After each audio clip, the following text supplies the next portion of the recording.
علشان ولادنا أهم حاجة في حياتنا، وشفاهم هدفنا بإذن الله، ولأننا وعدناكم إننا نوافيكم بالفواتير والتوفير. وبعد ما بفضل الله قدرنا نركب في المستشفى كلها لمبات موفرة بنظام الليد علشان نقدر نوفر تبرعاتكم لعلاج أطفالنا أكتر وأكتر. ده استهلاكنا في شهر نوفمبر 2015، وده استهلاكنا في مارس 2016 بعد الانتهاء بفضل الله من تركيب اللمبات في المستشفى بالكامل. كل التوفير ده علشان في الأول والآخر فرحتنا ضحكة أب وأم بشفاء ابنهم، لأن من حقه يكون في يوم من الأيام دكتور أو مهندس أو مدرس.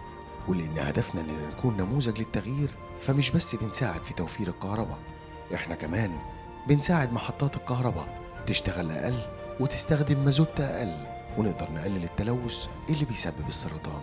مش بس ده اللي هيخلينا نوفر فلوسكم، مبادرات تانية كتير هنوفيكم بيها أول بأول علشان نوفر لولادنا. انتم حملتونا الأمانة وإحنا بإذن الله قدها.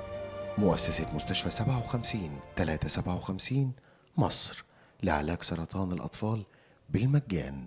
رحلة علم هدفها الحياة.